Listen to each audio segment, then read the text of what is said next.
Всім привіт!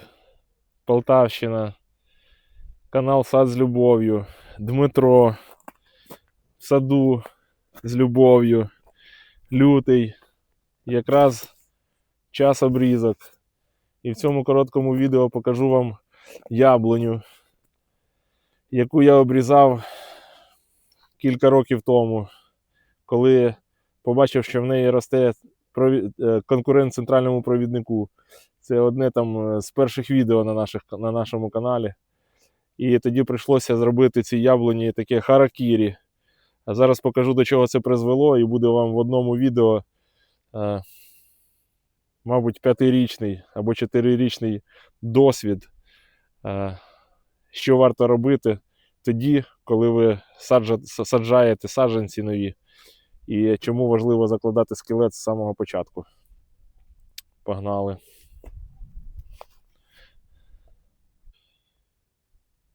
Це ось яблуня, сорт Граф СО, підщепа середньоросла, 5418. І пішов, мабуть,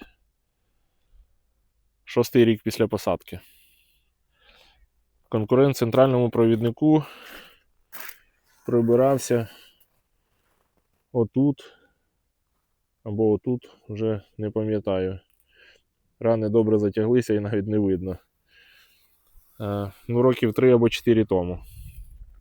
І тепер дивіться, як це дерево радується з цього. Бо має рівний хребет. Має нормальні руки, ноги, які можна буде навантажувати плодами. І воно все це буде вивозити рівномірно. Зараз я її обріжу, покажу, як це робиться. Подивимося разом з вами. І подивимося, яка вона буде після обрізки. Тому залишайтеся, буде цікаво. Будемо далі спостерігати за життям цієї яблуні разом. Це вам в одному відео прям 4-річний досвід життя цієї яблуні після видалення конкурента центральному. Ось її товариш, в якому центральний провідник був закладений з самого дитинства. Різниця між ними по вигляду, десь півроку-рік. Це приклад того, що про центральний провідник, якщо ви плануєте його закладати в дереві, варто дбати з самого початку росту саджанця. Не давати можливості там розгалуджуватися, а потім вибрати пізніше. Бо ви можете там втратити, це не критично, але в розвитку дерева це може трохи вплинути. Тут спина ще рівніша, гілки ще потужніші. Дерево росло з самого дитинства, знало як, куди направляти свої сили. Ми йому допомагали і все тут виходить. Тут також допомагаємо, все в цього дерева виходить, все класно. Єдине, що трохи молодшим виглядає від попереднього. Але радується тому, що вчасно ми зробили важливу справу для нього. В обрізці зараз тут все просто. Центральний провідник, закладений перший ярус скелетних гілок, 4 гілки. Кожна скелетна гілка обріжеться як окреме дерево за принципом підпорядкування. Десь щось послабимо, щось підсилимо.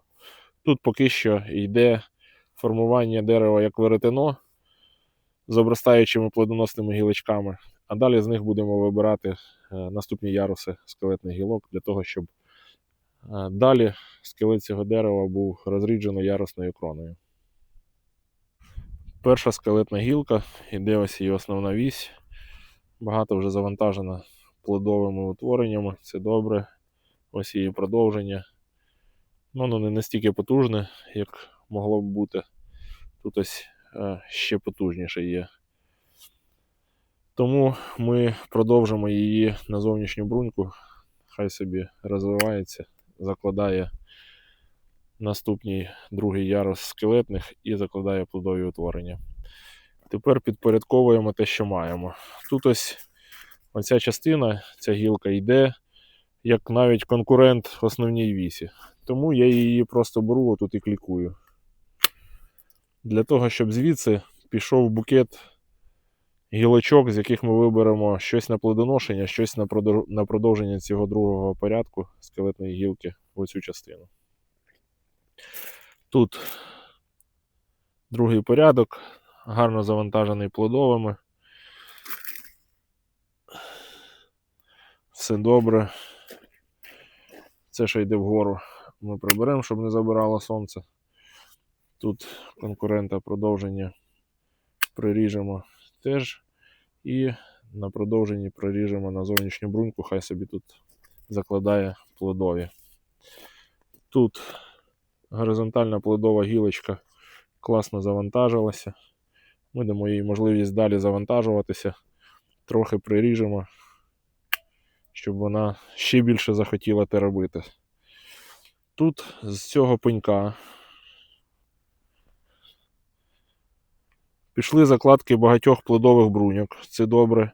І пішов сильний такий пагін вгору ростовий. Нам він такий сильний не потрібен, тому ми його ще раз приріжемо на пеньок. Хай собі отут закладає плодові, дасть продовження, подивимося наступні роки, що з тим продовженням робити. Ця другий порядок пішла по горизонталям на гарні завантаження, хай собі завантажується, тут прутик маленький, ми його навіть не будемо трогати. А її продовження оце пішло в такий потужний приріст.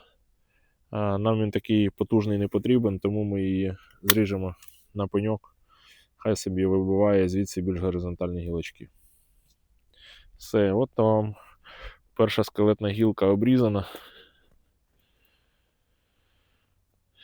З продовженням, з закладками і з однорічними приростами на наступні роки на закладки.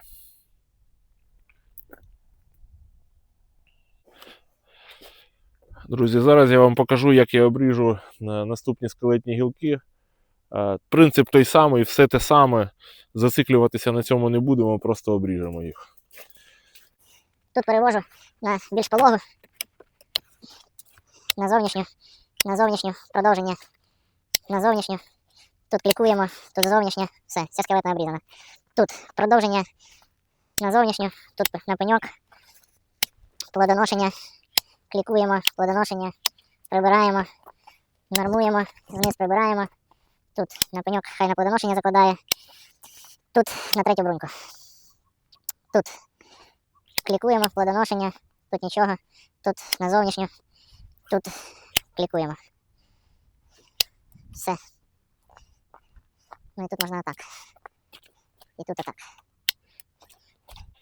Все, перший ярус скелетних обрізаний. Зараз обріжемо верхню частину. Ця гілка піде в нас на третю бруньку. Ми хочемо, щоб вона росла за цієї бруньки, тому приріжемо аж на оцю. Звідси, можливо, викине пагін, це третя, отак, на оцю ось. Третя брунька буде оця, і звідси піде в нас більша горизонталь. Тут пішла якась конкуренція, на пеньок ми прирізали гілку, дала гарний приріст, але в цій частині вона нам не потрібна, бо забирає багато сонця, тому ми її приріжемо на кільце, щоб тут було сонце, а верхню приріжемо на плодоношення в цій частині. Отак. Тут гарно буде плодоносна, ріжемо на плодоношення цією. Переводимо на менш потужний плодовий приріст. Подивимося, тут ось декілька плодових бруньок є. Якщо тут закладе, ще потрудиться, якщо ні, наступного року зріжемо тут на пеньок. В цій частині гарна гілка розвивається, хай собі розвивається. На зовнішню бруньку прирізали. Ця пішла жирувати, прибираємо на кільце. Тут на плодоношення, тут на плодоношення. Тут заклала плодові, хай собі далі розвивається в оцю частину. Все. І зараз прирізаємо центральний на бруньку ближче до центральної осі дерева. І дерево обрізане.